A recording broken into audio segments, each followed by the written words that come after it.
देखिए, भगवान ने जब जब धरती पर अधर्म बढ़ा है तब तब अवतार लेकर के देवताओं का, ब्राह्मणों का, धरती माता का उद्धार किया। यानी जब जब ये दुखी होते हैं धरती के मानव या देवता, तब तब भगवान धरा पर आते हैं और सभी को सुख प्रदान करते हैं। तो भगवान तभी आते हैं जब जब धरती पर अधर्म बढ़ता है, धर्म घटता है, धर्म की हानि होती है, धर्म की ग्लानि होती है, तब भगवान आते हैं। तो इस प्रकार भगवान ने अनेकों अवतार लिए, मत्स्य अवतार, वराह अवतार, वामन अवतार, तो अनेक प्रकार के अवतार भगवान ने लिए और भगवान ने धरा पर उद्धार किया। भगवान कृष्ण के रूप में आए, राम के रूप में आए, बलराम के रूप में आए। वैसे भी भक्त कभी भी किसी बात से परेशान हो जाएं, तब भी भगवान हमारी मदद करने के लिए अवश्य हमारे बीच में आते हैं। दीन अवस्था में होकर के जब भी हम उसको पुकारते हैं वो हमारी मदद करता है। माध्यम कुछ भी बनेगा। फिर हमें क्या करना है? दीनम अर्धम तदर्धम वा मूर्तम क्षणमेव वा। दिन अर्धम, आधा दिन भगवान को याद करें, तद अर्धम, उससे कम याद करें, मुहूर्तम क्षणमेव वा, यानी कि कुछ मुहूर्त के लिए, कुछ क्षण के लिए भी भगवान को याद करें। ये शृण्वन्ति नरा भक्ता न तेषाम दुर्गतिर क्वचित। जो क्षण भर भी भगवान को भजते हैं उन व्यक्तियों की कभी भी दुर्गति नहीं होती। दुर्गति का मतलब दुखी नहीं होते। वो दुख में भी वो अपने आप को क्या महसूस करेंगे? सुखी महसूस करेंगे। और भी सर्वयज्ञेषु तीर्थेषु सर्वदानेषु यत्फलं सुकृतं पुराण श्रवणात् तत्फलं लभते नर। व्यक्ति सभी प्रकार के यज्ञों से, तीर्थों से, दान से जो फल प्राप्त करता है वो ये पुराण श्रवण से, पुराणों के श्रवण से, सुनने से वही फल उसको प्राप्त होता है। और हम भजन में भी गाते हैं, जब जब धरती पर धर्म घटा, जब जब धरती पर धर्म घटा, तब तब प्रभु ने अवतार लिया। यानी जब जब धर्म की हानि, ग्लानि हुई तभी भगवान ने अवतार लिया। उन अवतारों के प्रकरण में आज हम सुनेंगे श्री वामन अवतार की कथा। भगवान वामन ने किस कारण से अवतार लिया, क्या परिस्थितियां रही जो भगवान एक वामन के रूप में आकर के, अवतार लेकर के भक्तों के उत्साह को भगवान ने बढ़ाया। आज उस कथा का बहुत सुंदर मन से और बहुत सुंदर तरीके से श्रवण, मनन, चिंतन करेंगे। आप सभी बहुत ध्यान से सुनना कि भगवान ने वामन का रूप धारण करके किस प्रकार से देवताओं की सहायता की। देखिए, एक बार भगवान विष्णु की कृपा से देवताओं की विजय हुई और वो बड़े हर्षित हुए।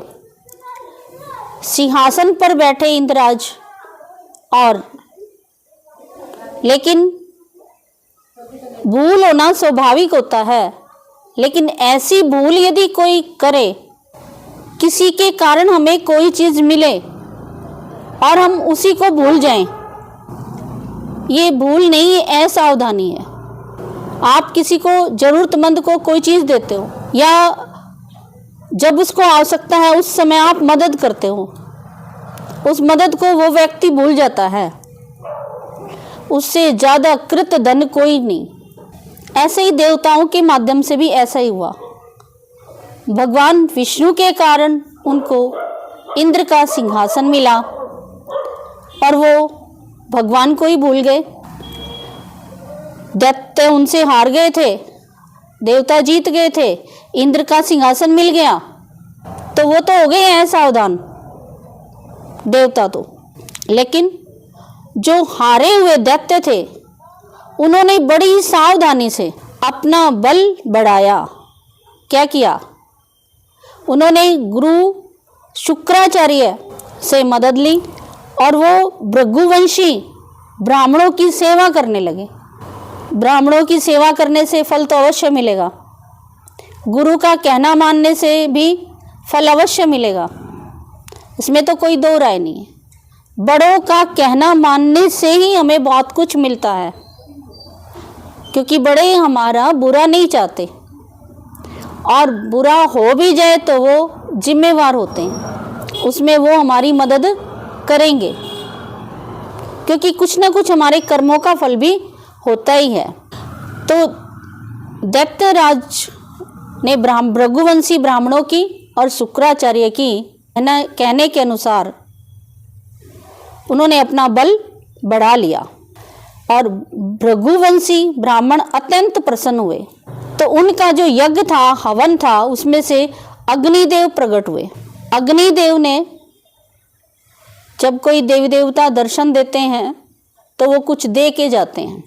हम ऐसे ही पूजा पाठ नहीं कर रहे हैं, हम ऐसे ही भगवान का सिमरन नहीं करते हैं, हम सर्दी गर्मी धूप बरसात नहीं देखते, हम भगवान के दर्शन करने के लिए तीर्थों पर जाते हैं, तो उसका कोई ना कोई रिजल्ट हमारे सामने अवश्य आएगा, भले समय लगेगा हमारे कर्मों के अनुसार। तो उन्होंने, अग्निदेव ने प्रकट होकर विश्वजीत यज्ञ करवाया था उन ब्राह्मणों ने, भृगुवंशी ब्राह्मणों ने। और प्रकट होकर के अग्निदेव ने रथ, घोड़े, शंख और प्रहलाद जी की एक दिव्य माला प्रदान की। और ये सब मिलने के बाद सभी दैत्यों ने मिलकर के अमरावती को घेर लिया।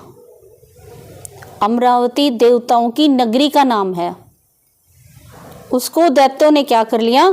घेर लिया। और देवताओं के गुरु थे बृहस्पति जी। बृहस्पति जी ने ये जान लिया कि दैत्यों ने अपना बल विश्वजीत यज्ञ करके भृगुवंशी ब्राह्मणों को प्रसन्न करके शुक्राचार्य के कथनानुसार अपना बल बढ़ा रखा है। तो बृहस्पति जी ने देवताओं को आदेश दिया कि आप अब स्वर्ग को छोड़ दें, क्योंकि जब शक्तिशाली कोई आ जाता है या कोई दुराचारी व्यक्ति आ जाता है तो हमारा उस स्थान को छोड़ने में ही भलाई है, क्योंकि कोई भी स्थान हम जाएंगे तो साथ तो लेके जाना नहीं है, यहीं छोड़ के जाएंगे।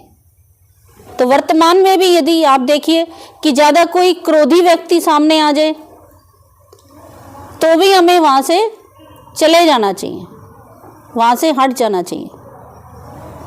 या फिर हमारे अंदर इतनी शक्ति हो हम शांत रहें।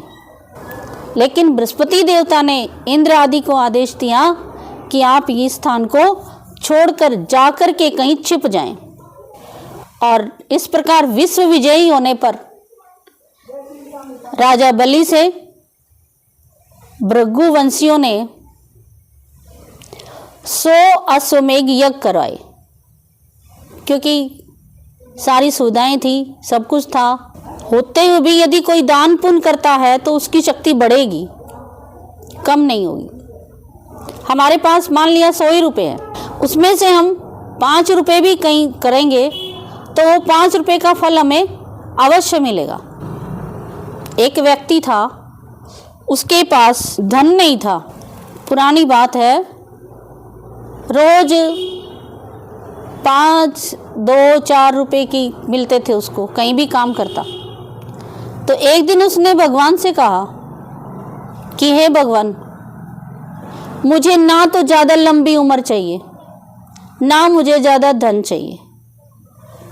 मुझे जो कुछ भी मेरे जीवन में धन संपत्ति जो भी है वो मुझे एक ही बार दे दो।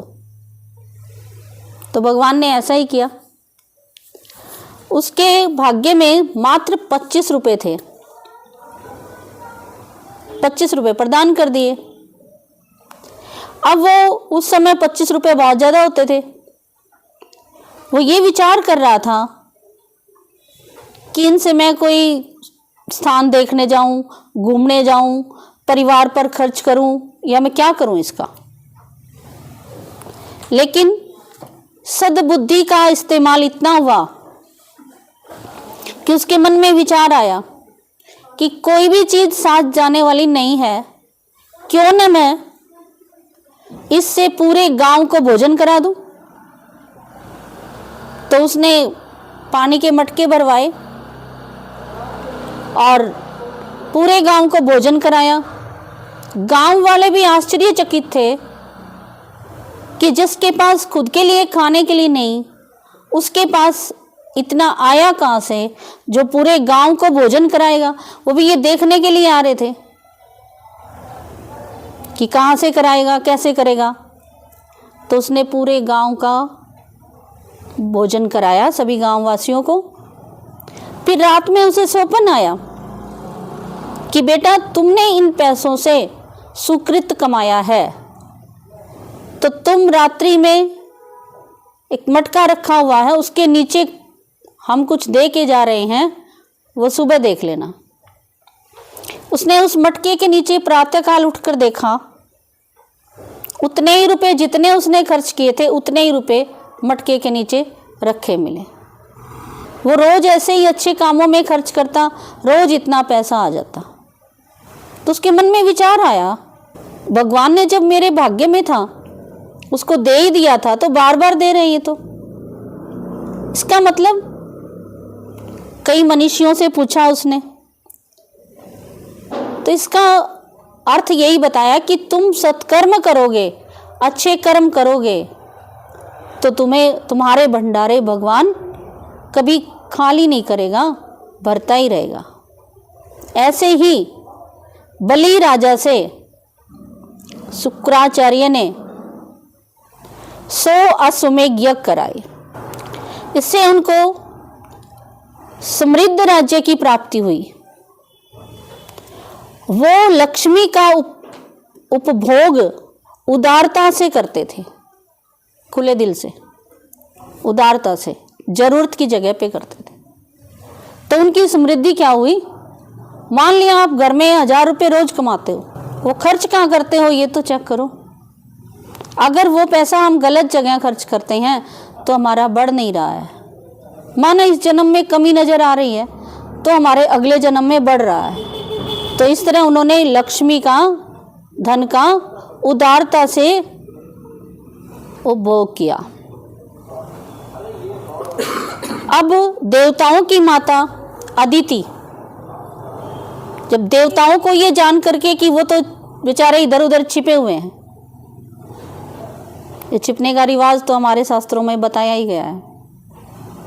कितने ही वर्षों तक पांडव छिपे रहे थे, लेकिन पुण्य राज्य मिला उनको। ऐसे ही देवता भी क्या हुए? छिप के रहे, बच के रहे उनसे। तो देवताओं की माता अदिति को बड़ा दुख हुआ। अदिति के पति कश्यप हैं। उन्होंने पहले तो अपने पति को कहा, वो भी बड़े विद्वान थे, कश्यप ऋषि। आज भी कश्यप गोत्रीय बहुत सारे यहाँ बैठे भी होंगे। तो कश्यप ऋषि ने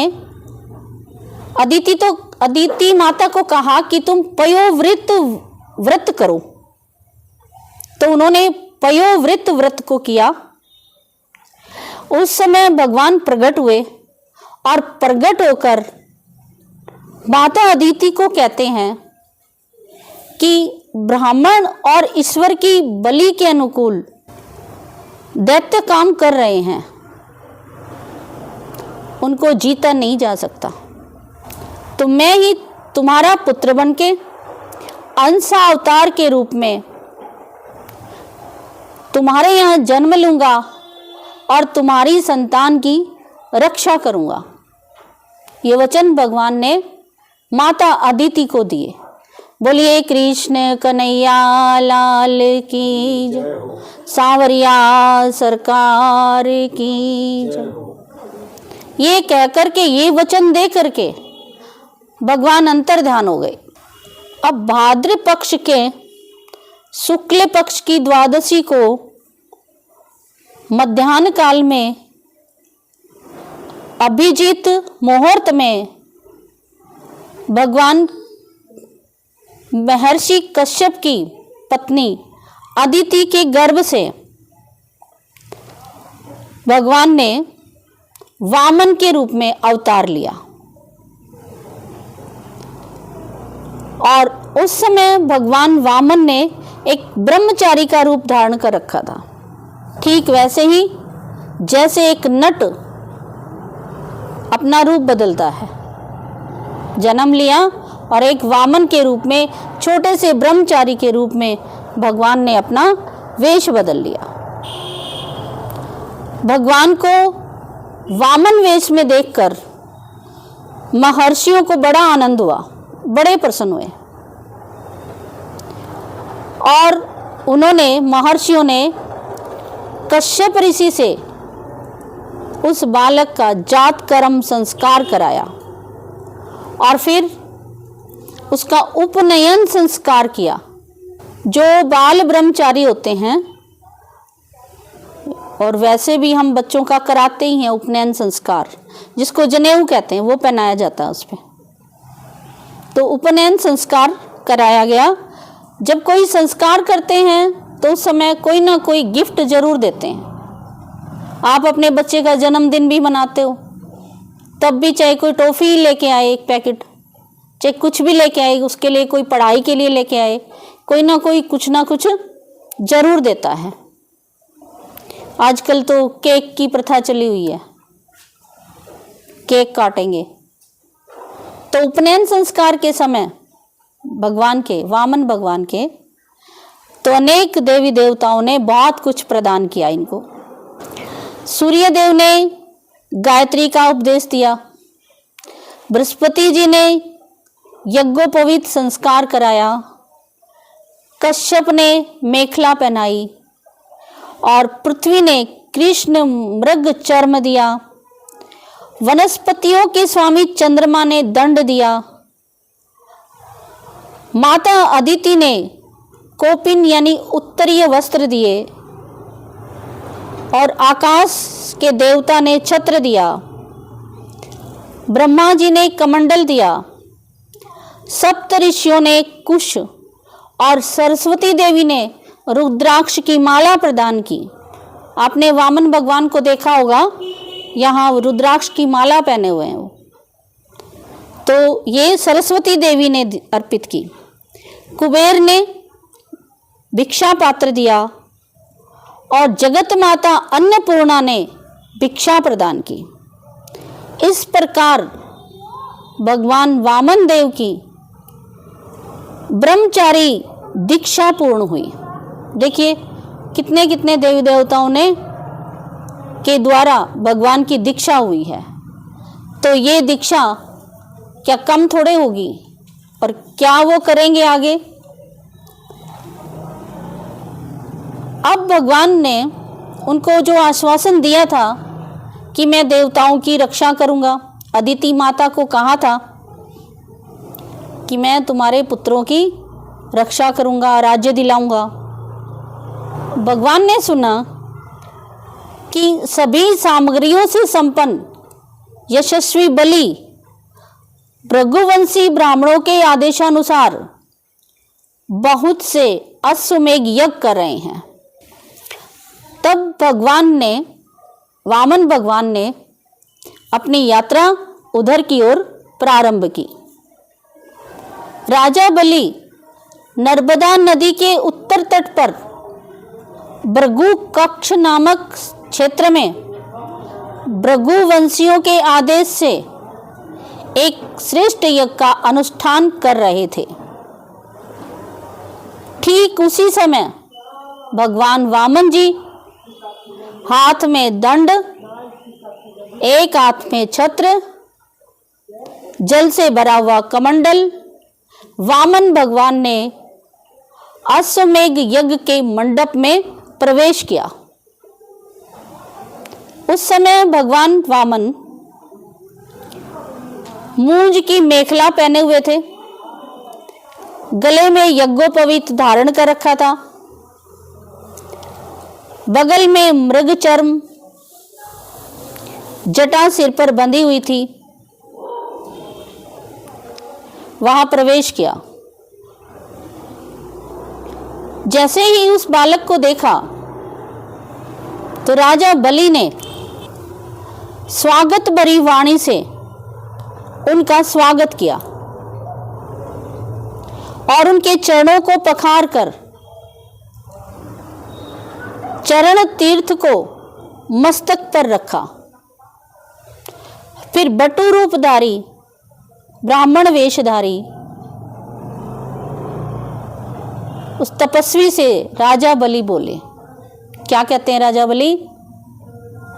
ब्राह्मण कुमार, ऐसा जान पड़ता है कि आप कुछ चाहते हैं। आप जो कुछ भी चाहते हैं वो मुझसे मांग लो। देखिए, कहते हैं ना, तेरे द्वार खड़ा भगवान, भगति भर दे रे झोली। तेरे द्वार खड़ा भगवान, भगति भर दे रे झोली। देखिए, हमें भी यदि हमारे दरवाजे पर यदि कोई आ जाता है तो हम उसे खाली न जाने दें। वो बात अलग है कि रावण साधु का वेश बना के आया था, ऐसा भी हो सकता है, लेकिन फिर भी हमें यदि कोई चाय पीना चाहता है, कोई भोजन लेना चाहता है, कोई थोड़ा वस्त्र भी लेना चाहता है तो वो हमें प्रदान करने चाहिए। ऐसे ही राजा बलि ने भी वामन भगवान से कहा कि आपको जो कुछ चाहिए वो मुझसे मांग सकते हो। वामन भगवान ने भी बलि का बड़ा अभिनंदन किया और कहा, आपने जो कुछ कहा वह धर्म में होने के साथ साथ आपकी कुल परंपरा के अनुकूल है। फिर यह कहकर उन्होंने बलि के पूर्वजों का यशगान किया। यशगान में कहा कि बलि के पिता विरोचन थे, वो बड़े उदार चित्त थे। क्या कहते हैं वामन भगवान कि तुम जिस कुल में पैदा हुए हैं, आपके पिता विरोचन बड़े उदार चित्त थे। पितामह आपके दादा भक्त प्रहलाद बड़े निष्ठावान थे, मेरी भक्ति में लीन रहते थे। और तुम्हारे जो परपितामह थे हिरण्यकश्यप और हिरण्याक्ष, ये भी बहुत अधिक बलशाली थे। उनके भी, यद्यपि वे भगवान के विरोधी थे हिरण्यकश्यप और हिरण्याक्ष, फिर भी वामन भगवान ने उनकी पराक्रम की प्रशंसा करते हुए कहा, क्योंकि जहाँ कहीं हम कुछ लेने जाते हैं तो उनकी तो क्या करनी चाहिए, किसी से कुछ चाहिए तो बड़ाई करते हैं। वही परंपरा भगवान ने भी राजा बलि से की। तो भगवान वामन जी कहते हैं कि हे बलि, हे दैत्यराज बलि, मुझे तो केवल 3 पग पृथ्वी चाहिए, ज्यादा नहीं, 3 पग पृथ्वी। तो राजा बलि हंसने लगे और हंस करके कहते हैं, यथा दरिद्र बिबद तरुपाई, बहु संपत्ति मांगत सकुचाई। जैसे कोई एक दीनहीन गरीब व्यक्ति विबुध तरु कल्प वृक्ष को पा करके भी बहुसंपत्ति अधिक संपत्ति पाने में सकुचाता है, जबकि कल्प वृक्ष और कामधेनु गायें तो हमें कुछ भी मांगने पर सब कुछ प्रदान करने वाली हैं। फिर भी वो एक व्यक्ति दरिद्रतावश मांगने में सकुचाता है। ऐसे ही आप भी मेरे यहाँ आकर के, हे वटु वेशधारी, तुम सकुचा रहे हो। सकुचा करके क्या मांग रहे हो? 3 पैर पृथ्वी के मांग रहे हो, बस इतना ही। तो भगवान हंसते हैं। तो भगवान ने कहा, नहीं, हम मांगने में दरिद्र नहीं हैं। मांगने में बाद में पता चलेगा ना बलि को कि क्या मांग लिया। हम मांगने में दरिद्र नहीं हैं, हम संतोषी ब्राह्मण हैं। कैसे? गोधन गज धन बाजी धन और रतन धन खान, जब आवे संतोष धन सब धन दूरी समान। गोधन गज धन बाजी धन, गाय का धन हो, ये धन होते हैं ये। हाँ, कितने ही हाथी हों, बाजी मीन्स घोड़े हों, और कितना ही कुछ भी रतन हो, खान दे दो चाहे, लेकिन यदि संतोष रूपी धन नहीं है तो सारे धन दूरी समान, सारे धन मिट्टी के समान है। तो भगवान वामन देव जी ने भी यही कहा कि हम तो संतोषी हैं, हम मांगने में दरिद्र नहीं हैं, संतोषी हैं। बलि ने कहा कि महाराज, यदि 3 पग पृथ्वी चाहिए ही तो आप ये 3 पग पृथ्वी मेरे जो दैत्य हैं उनके पैर के हिसाब से नाप करके लीजिए, क्योंकि 1-1 योजन के पांव हैं इनके दैत्यों के, तो कम से कम कुछ ज्यादा तो मिलेगी। भगवान ने कहा, वामन भगवान ने कहा कि नहीं, मुझे तो अपने ही पांवों से नापनी है, मैं तो अपने ही पांवों से नापूंगा, क्योंकि धन का इतना ही संग्रह करना चाहिए जितना आवश्यक हो। तो मेरे को जितना आवश्यक होगा मैं ले लूंगा 3 पैर में। मेरे को कम चाहिए, ज्यादा चाहिए, मैं अपने हिसाब से ही ले लूंगा। जो ब्राह्मण स्वयं प्राप्त वस्तु से संतोष कर लेता है, इससे उसके तेज की वृद्धि होती है। तो भगवान कहते हैं, वामन भगवान, कि मैं खुद ही क्या कर लूंगा, नाप लूंगा। भले ही मेरे पांव छोटे छोटे हैं, कोई बात नहीं, मैं इन्हीं से क्या कर लूंगा, नाप लूंगा। ये सब कौन देख रहे थे?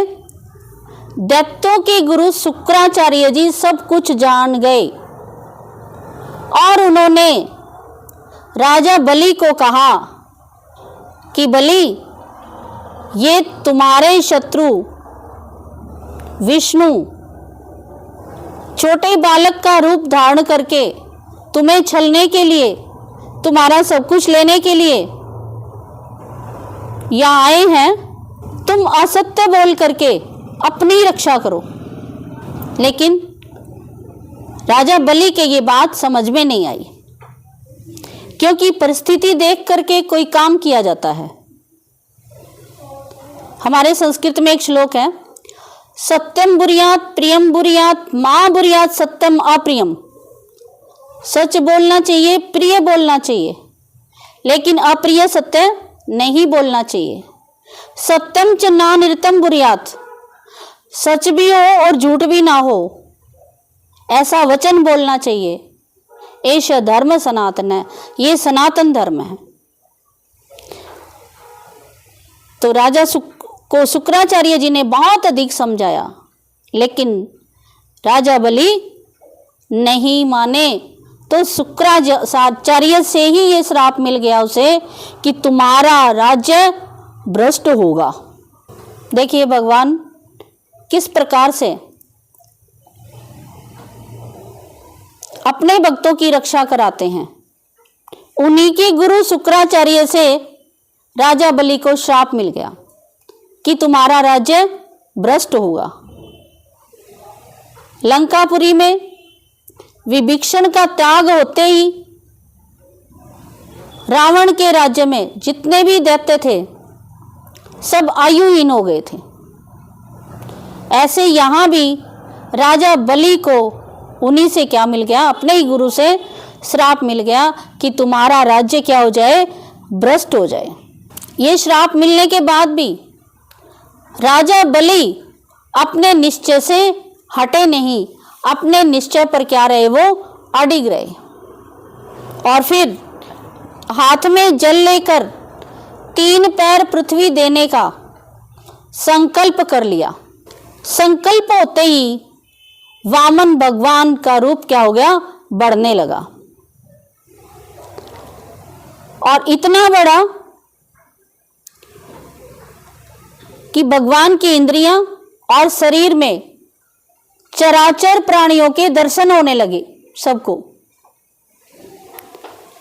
भगवान में संपूर्ण ब्रह्मांड को देखकर दैत्य तो भयभीत हो गए।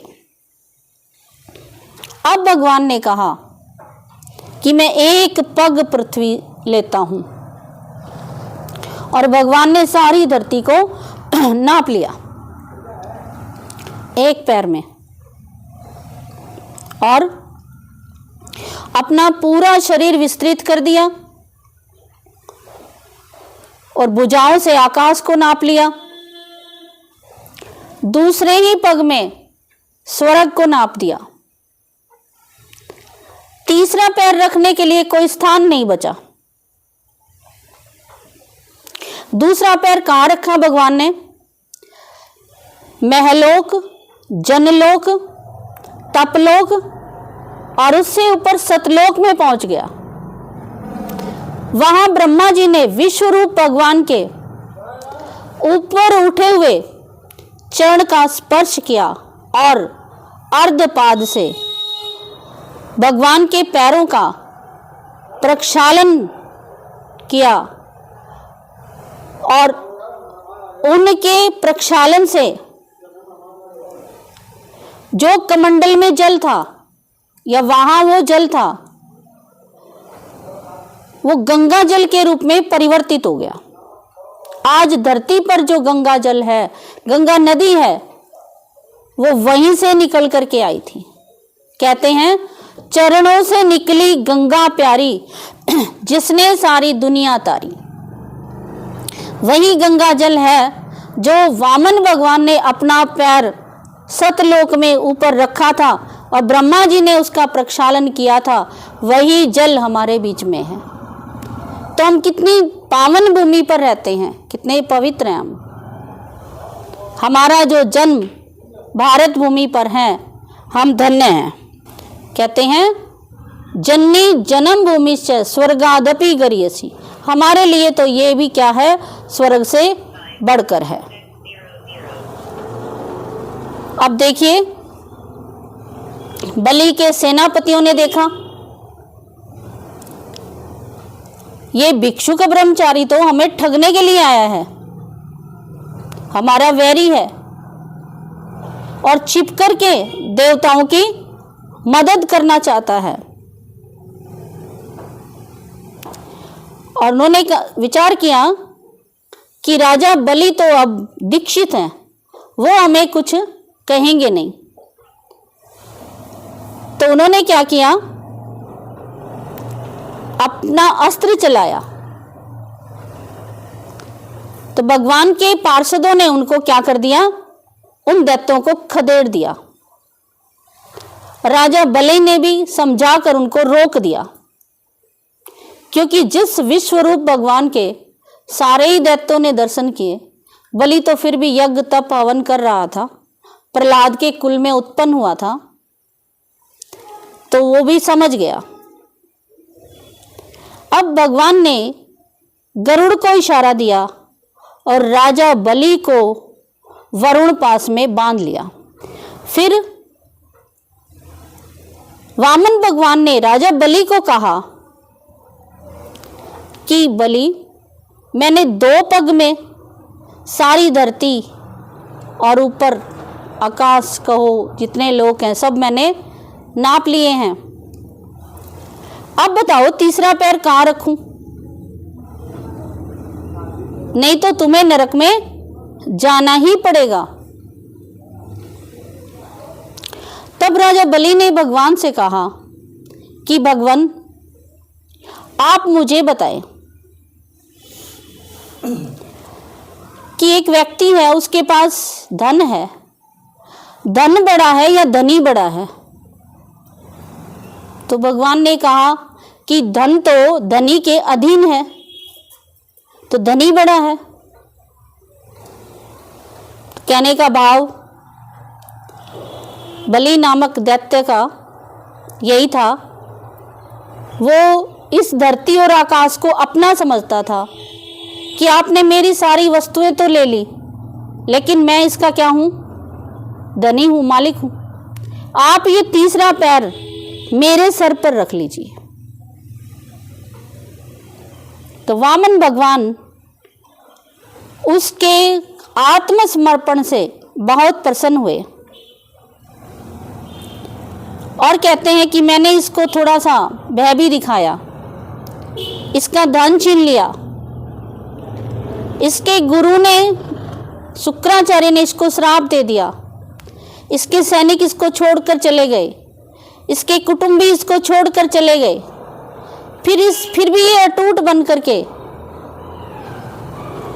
इसने मेरे छल पूर्वक धर्मोपदेश को भी सुना और फिर भी ये विचलित नहीं हुआ। इसलिए मैं तुम्हें सुतल लोक में रहने के लिए कहता हूं और आप से मैं प्रसन्न हूं। बलि, कोई भी वरदान आप मांग सकते हैं। तो राजा बलि ने भगवान से यही मांगा कि आप मेरे पहरेदार बन करके रहें। तो भगवान ने जब इतनी परीक्षा लेने के लिए आए थे, तो ये भी भगवान ने क्या कर लिया? स्वीकार कर लिया और वामन वेश में राजा बलि को सुतल लोक प्रदान किया और माता अदिति के पुत्रों को, देवताओं को, उनको इंद्रलोक अमरावतीपुरी प्रदान की और स्वयं उपेंद्र नाम से विख्यात हुए। ये जो भगवान के वामन अवतार की कथा हम सुन रहे हैं, इसका सुनने का भी यही लाभ है कि यदि हम मन से भगवान के साथ बातचीत करते हैं या उनसे कुछ मांगते भी हैं, तो प्रसन्न होकर के भगवान हमें मनवांछित फल को प्रदान करते हैं और अंत समय में हमें मोक्ष की, स्वर्ग की प्राप्ति भी अवश्य होगी और हमारा जीवन सफल होगा। इसी तरह प्रभु के अवतारों की कथा सुनते हुए, भगवान का नाम लेते हुए, स्मरण करते हुए, सांसारिक जो कार्य हैं, खाना पीना सोना करते हुए भी हम भगवान को क्या करें? याद रखें। और आप इस कथा को आप सभी ने ध्यान पूर्वक सुन रहे हैं और इस कथा को आज की भाषा में जिसको सब्सक्राइब कहते हैं, इसको सब्सक्राइब भी करें और शेयर भी करें। आप इस सत्य कथा को सब पर, सबके पास ये वैज्ञानिक उपकरण मोबाइल के माध्यम से पहुंचाने का भी कष्ट करें, क्योंकि ये पुण्य प्रदायिनी कथा है। इस कथा के सुनने, सुनाने, पढ़ने से हमें मनवांछित फल की प्राप्ति होती है। Please subscribe, like, and share.